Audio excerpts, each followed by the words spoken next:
Assalamualaikum. Hari ini hari ke-10. Kenapa langsung lompat ke hari 10?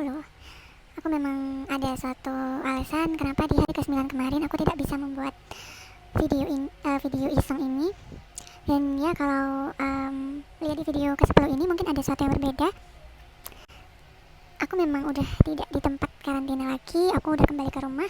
Bukan karena aku sudah negatif, tapi aku memutuskan untuk kembali ke rumah karena di sana aku sudah gak kuat. Intinya ada semacam sedikit gangguan, jadi aku terpaksa melanjutkan. Jadi terpaksa harus melanjutkan isolasi mandiri di rumah aja, nggak bisa di sana. Karena di sana aku nggak semakin tambah sehat, malah semakin stres. Asam lambungku naik terus karena emang dari kondisi Sita juga nggak nyaman. Ketambahan ada gangguan-gangguan itu, jadi ya akhirnya aku terpaksa pulang. Dan bagaimana pendapat orang-orang rumah, alhamdulillah sih mereka menerima. Dan kebetulan keluarga yang di sini itu aliran COVID hanyalah konspirasi. Jadi ya di sisi ini aku sedikit diuntungkan karena aku bisa isolasi mandiri di rumah tanpa keluarga lain mengkhawatirkan. Mungkin kedengarannya egois, aku memutuskan untuk melanjutkan isolasi mandiri di rumah, tapi aku juga masih peduli terhadap kesehatan mentalku. Mungkin lebay sih ya, tapi memang mental seseorang itu kan beda-beda. Jadi ya mau nggak mau aku harus lanjut di sini. Sorry kalau misal ngomongnya agak nggak jelas atau kayak orang nggak fokus, kayak orang ngantur. Nah jujur aku tadi sih masih enggak ya gitu mau bikin video ini, jadi masih bingung mau ngomong apa karena masih terngiang-ngiang juga di kejadian di hari ke-9 kemarin. Tapi ya gimana ya, udah terlanjur basah jalannya, udah sepanjang ini juga videonya, jadi dilanjut aja. Tapi aku masih nggak tahu upload yang day 10 ini kapan, mungkin nanti setelah aku negatif kali. Assalamualaikum. Hari ini tanggal 1 Oktober 2020, yang mana hari ini hari ke-13 karantina, tapi bukan karantina di tempat yang semestinya, tapi aku isolasi mandiri di rumah sejak tanggal 27, yang mana itu hari ke-9 seperti yang udah aku sampaikan di video sebelumnya.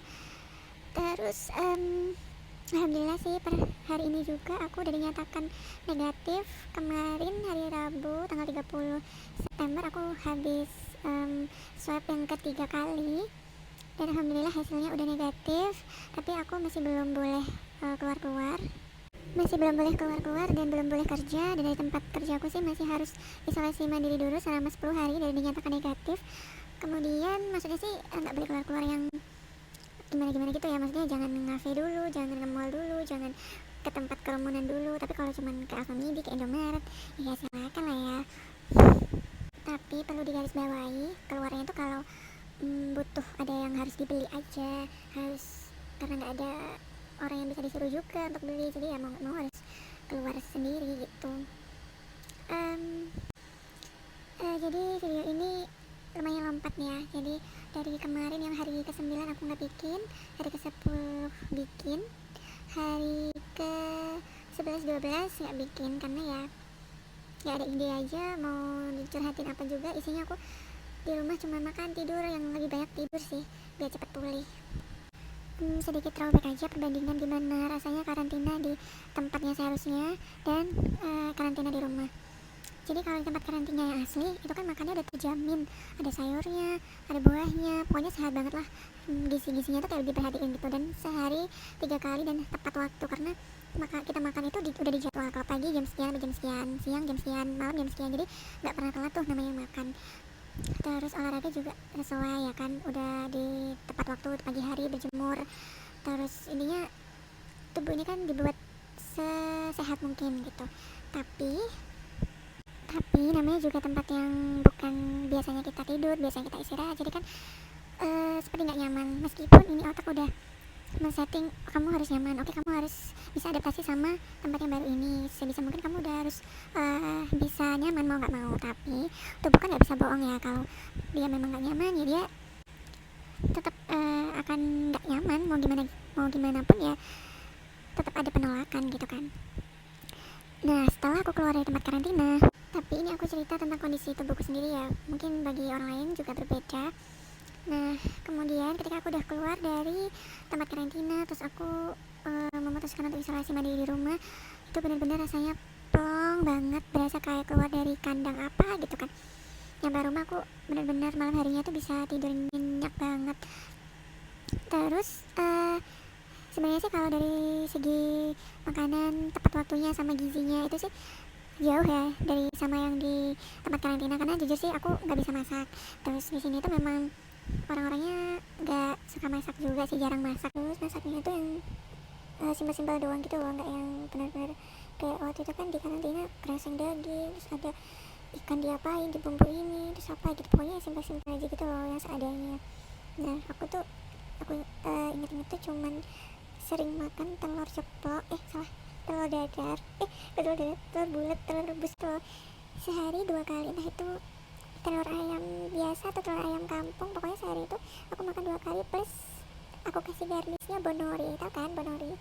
Jadi kalau secara nutrisi dan gizi makanan sih memang berbeda jauh ya. Jadi kan kalau di karantina tuh benar-benar terjamin banget, tapi kalau di rumah seadanya gitu. Terus cara makan sayur juga, terus buah pun aku seadanya gitu. Kalau kemarin kan setiap menu selalu ada buahnya gitu kan. Nah justru perbandingannya ketika aku di sana udah dengan makanan sebegitu sehatnya, aku swab yang kedua itu masih positif. Terus yang udah di rumah ini aku makanannya cuma kayak gitu aja, tapi tetap pakai doping Bear Brand ya dan vitamin lainnya. Ini justru malah aku negatif, itu kan aneh gitu kan. Memang sih kayaknya kebahagiaan itu nomor satu. Terus sedikit berbagi informasi, setelah yang aku swab kedua masih dinyatakan positif, aku tuh dikasih tips sama teman depan kamarku. Jadi dia tuh terapi minyak kayu putih. Caranya, jadi awalnya ambil tisu kayak gini kan, habis itu dilinting-linting kayak gini, kemudian ujung-ujungnya dikasih minyak kayu putih.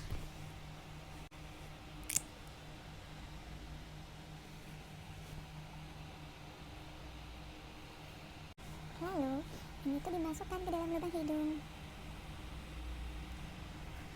terus dihirup pelan-pelan, dirasakan sampai masuk ke sini terus ke tenggorokan. Nah ini tuh aku lakuin sehari tuh bisa 3 kali lebih sih, aneh ya kayak banteng. Nah itu tadi dilakuin ya sampai rasanya tuh mau bersin. Terus memang sih nanti kalau pas pertama kali hirup tuh kayak pengen batuk-batuk gitu, nggak apa-apa, ditahan aja. Tapi aku kalau udah habis bersin aku udahin terapinya. Oh ya, aku mau sedikit cerita tentang pengalaman swabku yang ketiga kemarin. Jadi kemarin itu kan waktu mau swab, aku tuh dikasih masukan sama temenku kalau sebelum swab kita tuh meneteskan minyak kayu putih ke dalam lubang hidung, kedua lubang hidung gitu loh. Terus awalnya aku kaget, ya bener aja mbak, kan perih panas, masa dimasukin kayak gitu, mau gitu kan. Yang selama ini aku tahu kan yang itu minyak kayu putihnya ditaruh di lidah gitu kan, jadi kayak diminum masih oke lah ya. Tapi ini tuh ditetesin coy ke lubang hidung, kan nggak pernah ya. Terus udah mbak nggak apa-apa, dicoba aja wes, siapa tahu ngaruh atau bermanfaat atau gimana. Ya udah, aku dengan membaca bismillah aku ikut-ikutan memasukkan, meneteskan minyak kayu putih ke dalam kedua lubang hidungku. Masya Allah rasanya perih. Itu aku benar-benar memastikan tetesan minyak kayu putihnya itu cuma 1 tetes aja cukup ya kan, nggak mau banyak-banyak. Sedangkan teman-temanku yang lainnya itu benar-benar netesin sampai 3 tetes minyak kayu putih ke dalam lubang hidungnya. Ya Allah itu gimana rasanya, dan mereka tuh sampai nangis dan batuk-batuk karena saking panasnya gitu kali ya di daerah sini. Heran tapi ya alhamdulillah sih hasilnya negatif, entah itu karena minyak kayu putih atau apa aku juga nggak tahu. Yang penting suamiku sempet ngomel karena aku dibilang curang dong. Dia bilang curangnya gini, bisa jadi kan itu hasilnya negatif karena terpengaruh sama minyak kayu putih, padahal sebenarnya di dalam tubuhnya tuh virusnya masih ada gitu. Ya menurutku sih aneh aja, masa bisa kayak gitu. Dan terbukti teman-temanku yang lainnya yang kemarin meneteskan minyak kayu putih di dalam lubang hidungnya itu masih ada yang positif, padahal mereka netesnya lebih dari 1 kali tetes, yang alias banyak banget, dan mereka masih positif. Berarti kan bukan karena minyak kayu putihnya ya kan. Jadi ya aku positif thinking aja kalau memang aku pure negatif karena imanku udah naik gitu. Jadi bismillah, tapi aku nanti sih akan rapid secara berkala sih biar bener-bener yakin aja gitu. Nah jadi segitu dulu pengalamanku menjadi pasien COVID-19 di 2020 ini. Semoga sepanjang videoku dari awal karantina sampai sekarang ada yang bisa diambil manfaatnya. Ya meskipun cuma curcol-curcolan gak jelas gitu sih isi videonya, tapi ya semoga aja bisa membantu. Oke, gitu aja videonya. See you. Wassalamualaikum warahmatullahi wabarakatuh. semuanya.